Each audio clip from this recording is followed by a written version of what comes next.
Hi students, this is a lecture on section 13.1, which is factoring by grouping.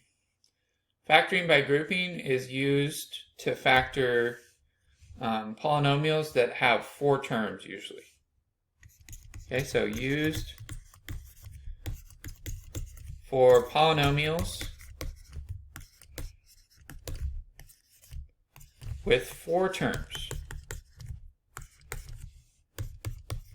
You can also use it for polynomials with 3 terms, but that's a little bit tricky, and we'll be learning about that in a later section. But factoring by grouping is always used for polynomials with 4 terms, because you can't use the AC method or the X method. Okay, so we're going to see a couple examples of this. Okay, first example. The instructions are factor the 4-term polynomial. Factor the 4-term polynomial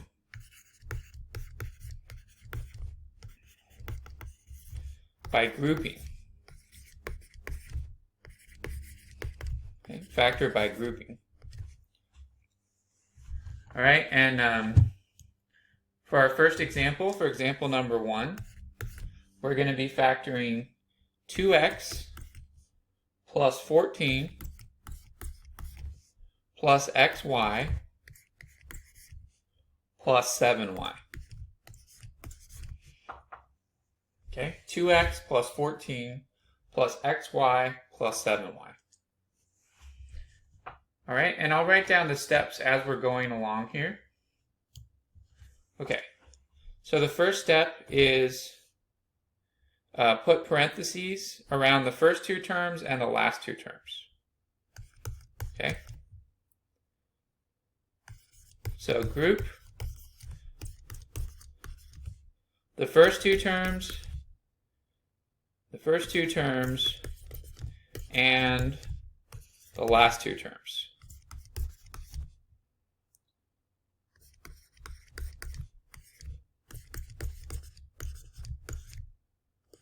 All right, that's your first step. And when they say group, what they actually mean is you put parentheses around them. So parentheses around the first 2 and parentheses around the last 2.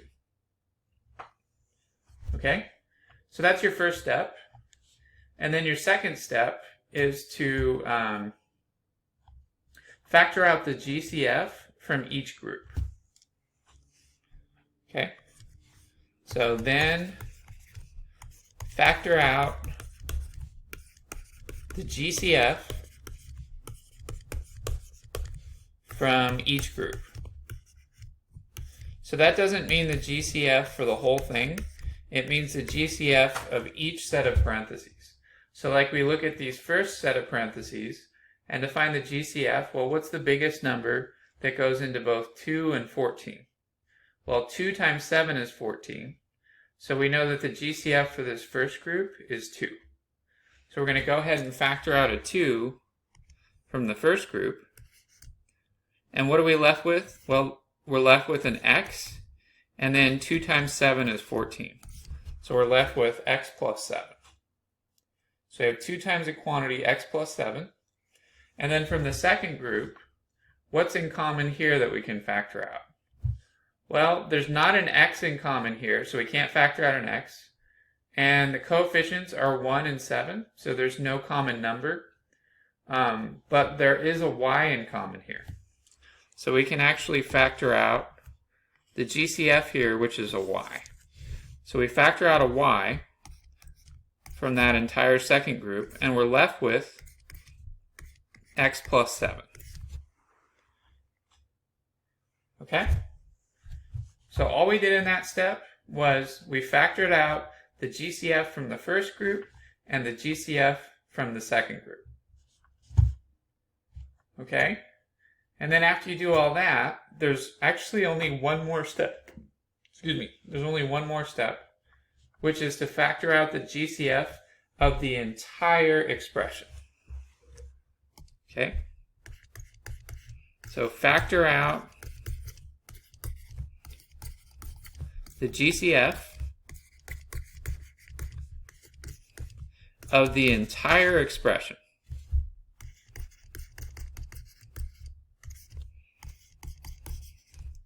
Right, so that's out of the whole thing. And make sure you've already looked at my video on factoring out the GCF, because that's really helpful here. So for this entire expression, we can see what's in common is actually got two terms. So the GCF of the entire expression here is going to be x plus 7, because that's the only thing that's in common here. And it's okay that it has two terms because it has exactly the same expression. So we're going to end up factoring out x plus 7 from the entire expression. So I circled that. I bring that out front. And then whatever I didn't circle is what's left. So I put parentheses around what's left. So I'm left with what I didn't circle, which is 2 plus y. Okay, and that's actually the last step. Okay, so I'm going to go ahead and box this. So our answer is x plus 7 times 2 plus y. Okay? And remember, when you're writing these factors, the order doesn't matter. So if you wanted to, you could switch the order around. So you could also write it as 2 plus y times x plus 7. Either one of those are fine, because they're really the same thing, because remember, when you're multiplying, the order doesn't matter. So you're allowed to switch the order around. Okay, cool. So let's see a couple more of these. Okay, so for problem number 2, this time we're going to see one that has negatives. Okay, so let's take a look at this one.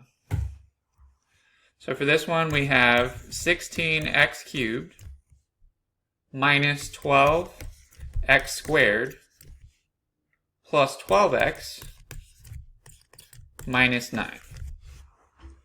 Okay, 16x cubed minus 12x squared plus 12x minus 9.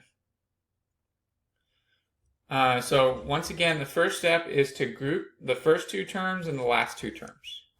So that just means you put parentheses around the first two and parentheses around the last two.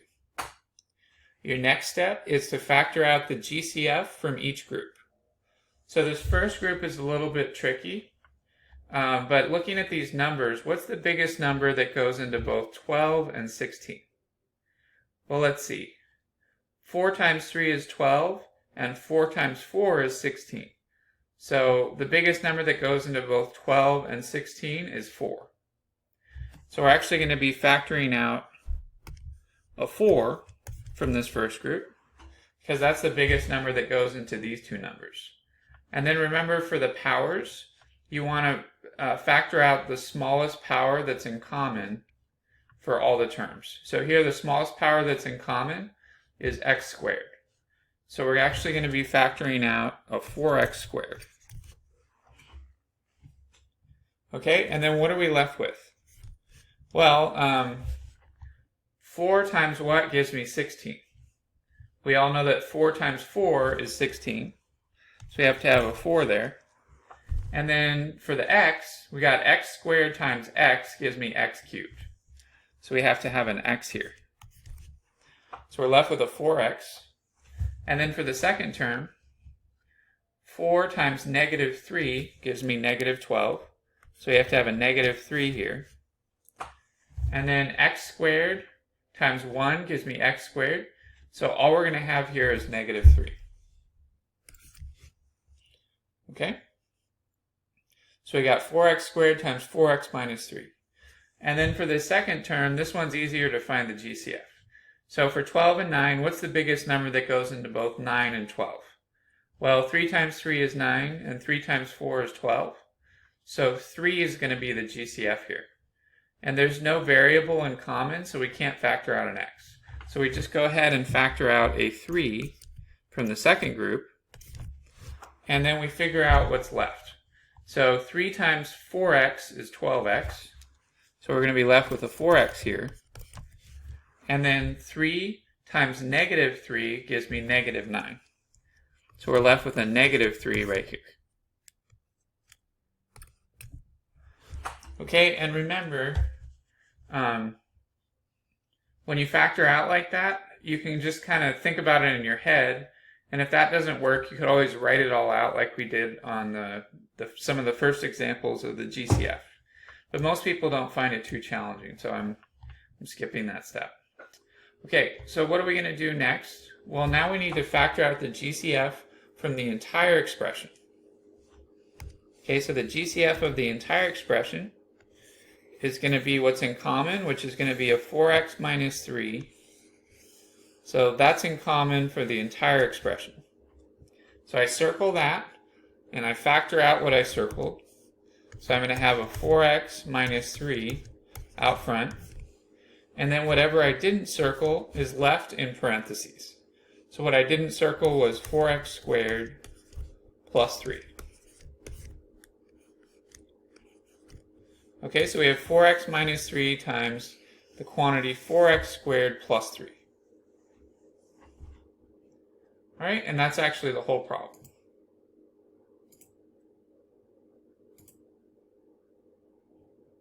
Okay, so I think we're pretty good so far. I just wanted to do, so now that we've seen negatives, I wanted to do one more example. And I wanted to do an example with two variables because they can get sometimes a little bit confusing.